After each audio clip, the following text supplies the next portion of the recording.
Hey guys, good morning. I am Ramakant Rawat. Welcome to my YouTube channel Biology Study. Friends, today in this video we are going to study about respiratory system. This topic is a most important in exam, so let's start.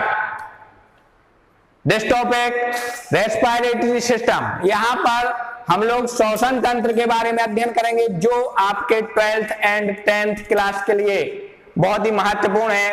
तो start करते हैं respiratory system. तो सबसे पहले इसके लिए एक definition समझ लेते हैं। रेस्पिरेशन किसे कहते हैं या श्वसन किसे कहते हैं। तो अभी तक आपने छोटी क्लासों में पढ़ा होगा कि श्वसन या रेस्पिरेशन सांस लेने की प्रक्रिया को श्वसन कहते हैं, लेकिन दोस्तों ऐसा नहीं है। यहाँ पर हम श्वसन की एक दूसरी परिभाषा पढ़ेंगे। जब हमारे शरीर में एनर्जी हमें किससे मिलती है, ऊर्जा हमें किससे मिलती है, हमें ऊर्जा, हमें बहुत सारी जैविक क्रियाएं करनी है, वृद्धि करना है, विकास करना है, दौड़ते हैं, खेलते हैं, ठीक है, पढ़ते हैं, स्टडी करते हैं। तो इन सारी चीजों को करने के लिए हमें ऊर्जा की जरूरत होती है। और यह ऊर्जा हमें कहां से मिलती है, तो यह ऊर्जा हम जब सांस लेते हैं, जब भोजन का ऑक्सीकरण होता है, तब हमें ऊर्जा मिलती है। तो श्वसन भी वही प्रोसेस है जिसमें भोज्य पदार्थों का ऑक्सीकरण हो, ऊर्जा उत्पन्न हो, वही क्रिया श्वसन कहलाती है, रेस्पिरेशन। लेकिन श्वसन जो है, श्वसन के दो चरण हैं, माने श्वसन को हम दो भागों में बांटकर अध्ययन करते हैं। एक इनका भाग होता है बाह्य श्वसन, जिसे हम बोलते हैं एक्सटर्नल इंस्पायरेशन। पहले को क्या बोलते हैं, पहला जो चरण है इसको बोलते हैं एक्सटर्नल रेस्पिरेशन, मतलब बाह्य श्वसन की क्रिया होती है। और दूसरी जो प्रोसेस है इसको बोलते हैं इंटरनल रेस्पिरेशन। इन दोनों चरणों को विधिवत तरीके से समझेंगे। यहाँ पर एक्सटर्नल रेस्पिरेशन में होता क्या है, तो जो एक्सटर्नल रेस्पिरेशन है इसमें हम लोग सांस लेते हैं। सांस लेना मतलब ब्रीथिंग की क्रिया। बाहर से क्या करेंगे, सांस यहाँ पर नासा छिद्रों की सहायता से अंदर की ओर जाएगी, नासा छिद्र के होते हुए अंदर जाएगी। तो इस क्रिया को फेफड़ों में भरना, ये ब्रीथिंग कहलाती है। O2 को फेफड़ों में लेना, फेफड़ों से CO2 को बाहर निकालना, ये ब्रीथिंग क्रिया है। किसके अंतर्गत आएगी, बाह्य श्वसन के अंतर्गत। माने सांस लेने की क्रिया को या ब्रीथिंग की जो क्रिया होती है, ठीक है, ये किसके अंतर्गत आएगी, ये आपकी बाह्य श्वसन के अंतर्गत आएगी। जैसे ही सांस यहाँ पर वायु आएगी तो फेफड़ों की कूपकाओं में भर जाएगी और फिर कूपकाओं से विसर्जित हो जाएगी, मतलब इनका विनिमय, गैसों का विनिमय, गैसों का स्थानांतरण, जो हमारे शरीर में ब्लड होता है, रुधिर होता है, वो कोशिकाओं तक, सेल्स तक ले जाती हैं। तो ये पूरी प्रक्रिया, गैसों का जो विनिमय है, ठीक है, वो भी किसमें आएगा, एक्सटर्नल रेस्पिरेशन, माने एक्सचेंज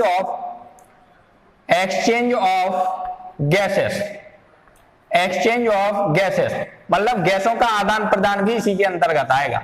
लेकिन इंटरनल रेस्पिरेशन क्या है, आंतरिक श्वसन किसे कहते हैं, जब श्वसन की क्रिया फेफड़ों में ना हो, श्वसन की क्रिया जब सेल्स के अंदर होती है, कोशिकाओं के अंदर, जब भोज्य पदार्थों का ऑक्सीकरण होता है, तब वो एनर्जी बनती है, वो कहलाता है इंटरनल रेस्पिरेशन। इंटरनल रेस्पिरेशन में क्या होता है कि इसमें जो भोजन होता है, जैसे मान लो हम यहाँ लिखें C6H12O6, ठीक है, और ऑक्सीजन की उपस्थिति में 6O2 की उपस्थिति में 6CO2 के अणु बने और प्लस 6H2O के अणु बने और ऊर्जा मुक्त हो।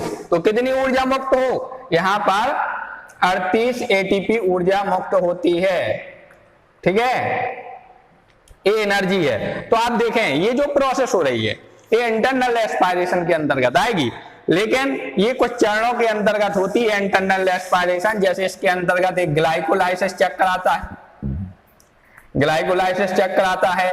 दूसरा इसमें क्रेब्स चक्र भी इसके अंतर्गत आता है, तो क्रेब्स चक्र है।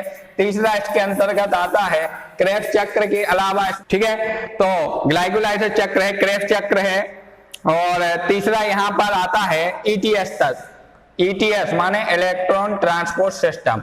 तो आप लोग इन्हें नोट कर लें। एक्सटर्नल रेस्पिरेशन में ब्रीथिंग, सांस लेना, एक्सचेंज ऑफ गैसेस, गैसेस का आदान प्रदान होना, और ट्रांसमिशन माने स्थानांतरण भी इसके अंतर्गत आएगा। इंटरनल रेस्पिरेशन में glycolysis, Krebs cycle and ETS चक्र चलेंगे। ये है श्वसन के चरण, ठीक है। तो जो ब्रीथिंग क्रिया होती है, ये ब्रीथिंग क्रिया भी दो प्रकार से होती है।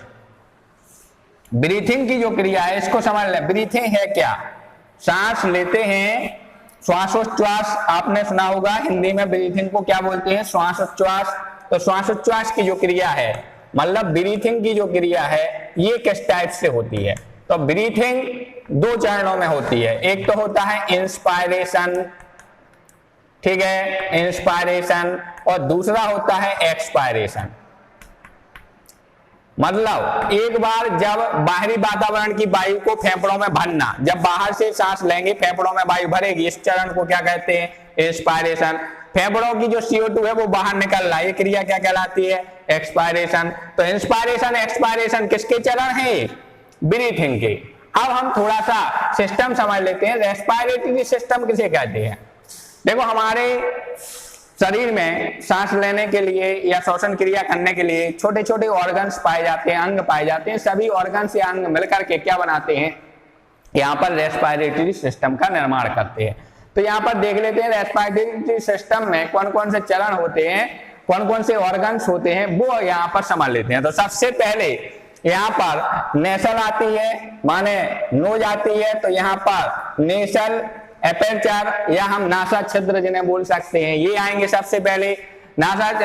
नेसल पैसेज आएगा यहाँ, मतलब नासा मार्ग है, इसको हम बोल सकते हैं नॉस्ट्रेल, ठीक है। जो छिद्र है नासा छिद्र, उसको क्या बोल सकते हैं? नॉस्ट्रेल बोलते हैं। और इसके अंदर जो नलिका होती है, ये जो दो छिद्र दिख रहे हैं, ये नॉस्ट्रेल है, इनके अंदर एक लंबी नलिका है, उस नलिका को क्या बोलते हैं? इसको बोलेंगे हम नासा मार्ग बोलेंगे, ठीक है। तो इसको इंग्लिश में बोलेंगे नेसल कैविटी, नेसल कैविटी बोलेंगे, या नेसल पैसेज बोल दो, नेसल पैसेज भी इसको बोल सकते हैं, ठीक है। नासा मार्ग, पहले नासा छिद्र, फिर नासा मार्ग। नासा मार्ग में आपने देखा होगा म्यूकस ग्लैंड होती हैं। क्या होती हैं? Mucus gland. और छोटे छोटे हेयर्स भी प्रेजेंट होते हैं। क्या काम करते हैं? इनका वर्क क्या है? क्यों पाए जाते हैं? जैसे बाहर से धूल के कण आएंगे, हम सांस ले रहे, धूल वगैरह के कण अंदर जाएंगे, तो ये रोकने का काम करते हैं। किसमें पाए जाते हैं? नासा मार्ग में, हेयर्स एंड म्यूकस ग्लैंड, ठीक है। ओके, आगे की ओर बढ़ते हैं तो यहाँ पर एक तराहा मिलता है। क्या मिलता है?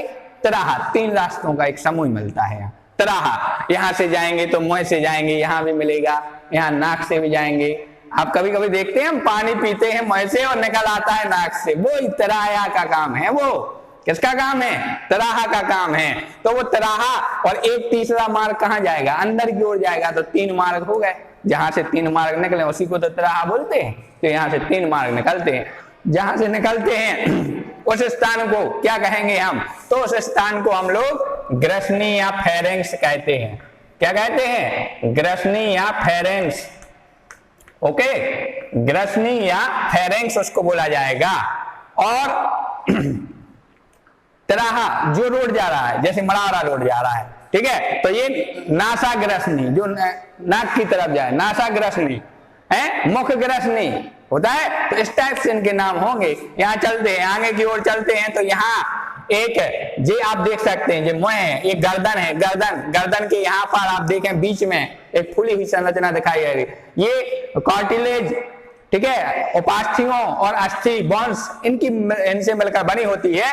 इस वाली संरचना को क्या कहते हैं? तो यही तो संरचना है जिसके कारण हम बोल रहे हैं, आप लोग सुन रहे हैं, यही है जिससे हमारी आवाज निकल रही है। क्या है? समझ गए होंगे आप लोग, ये कंठ है। क्या है?